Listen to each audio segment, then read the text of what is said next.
College football expansion is back like it ever went away, but now this day it seems to really be charging back. You got the ACC in their meetings, and today I read about an athletic director shouting at another one at the hotel bar and then had to be separated. They're trying to figure out, can they stay together? Who wants to get out to the SEC and the Big Ten? And then you got the Pac-12 over here, still without a TV deal. Is Colorado going to go to the Big 12? Is Arizona going to join them? Where do you see all this shaken out now that it has come back today? It's been a lot of fun. It's been a lot of drama. It's given us something to write about, and it won't end.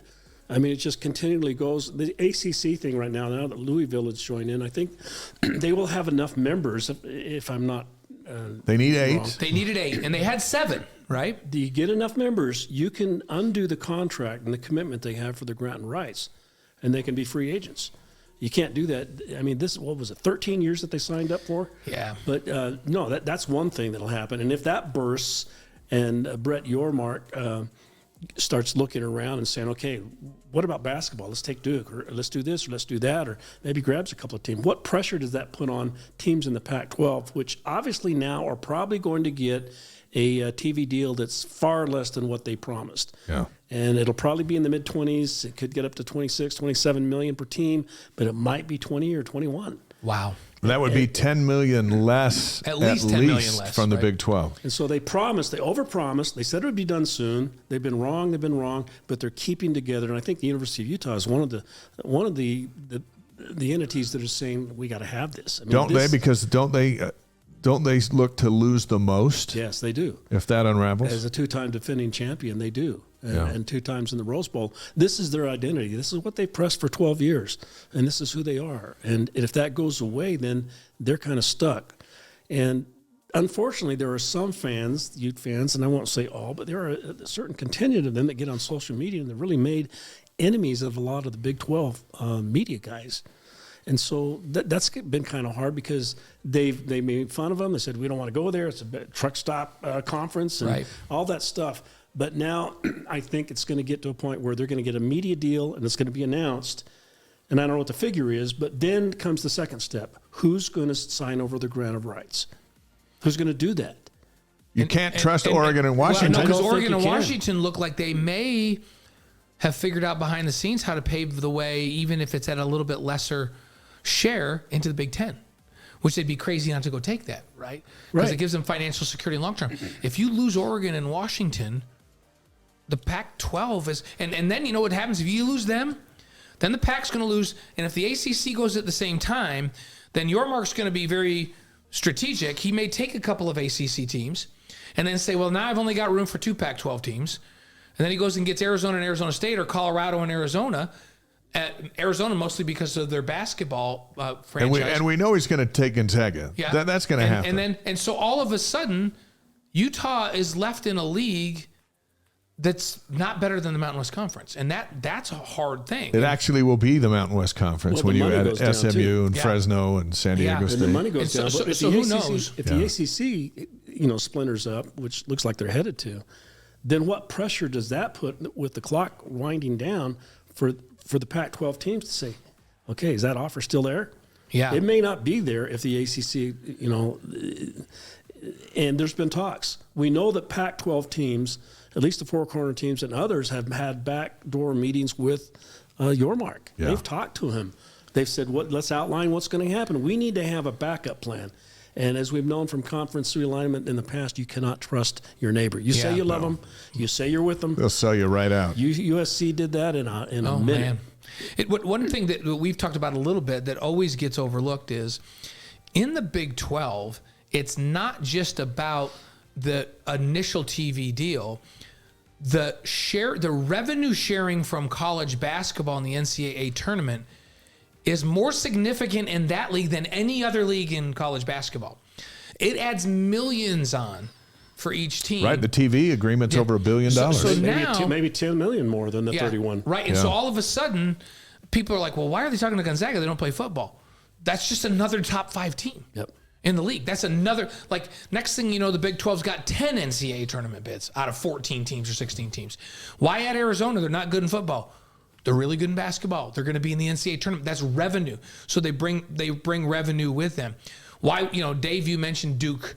You bring a Duke or North Carolina, who maybe the Big Ten's not that interested in, but the Big 12's going, no, hey, they're decent in football, but it's already the best basketball conference in America, and it could be so far and above the best conference in America if you add a couple of key pieces, right? Yeah.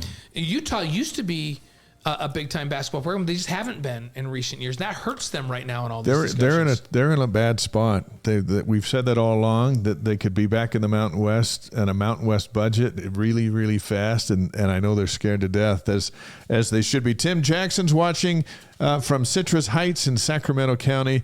Hey, Tim. And Neil Jones says, hey, we got to get the U of Arizona to the Big 12 so our family can attend BYU games in Tucson. How likely do you think Arizona will join?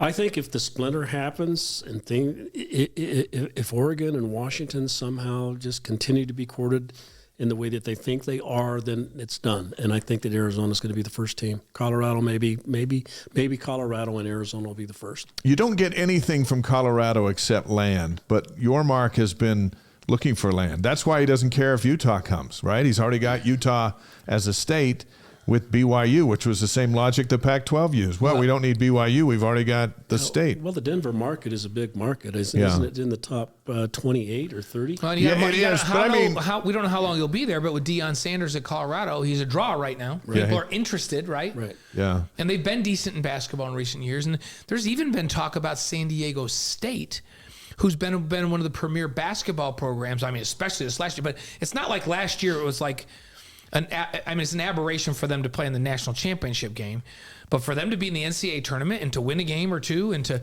be nationally ranked in the top 20 and the top 15, they've been that for a decade or more, and their football program's been ranked 3 of the last 5 years. We love their basketball program. For one, they enjoy playing BYU. They're going to play again this year. Yeah. They've kept that together. Great series. And football, they've gotten more competitive. Well, and they've football. got name recognition. Like Brady Hoke's the football coach down there, and you've got Brian Dutcher, who's the basketball coach who took over for Steve Fisher. So there's some name recognition there. They're pretty convinced they're going to the Pac-12.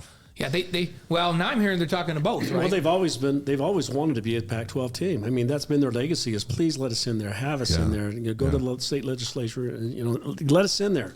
But I think things have changed now, because if you let us in and we're a Mountain West Conference, what good is it? If that's what it is, then what? If you're San Diego State and Oregon and Washington bolt to the Big Ten, and Arizona and Colorado bolt, maybe even Arizona State and Colorado, maybe Big 12 brings 4 teams.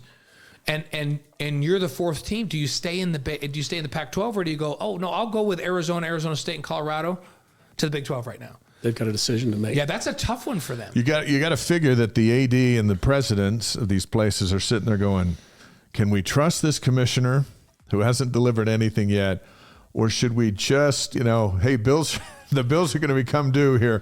What do we go for the sure thing? And if the sure thing is a deal with Yormark, it's your job to do what's best for your school, not to do what's best for your neighbor in this game. And obviously, USC believed that going to the Big Ten was the best thing for USC. Never mind the others.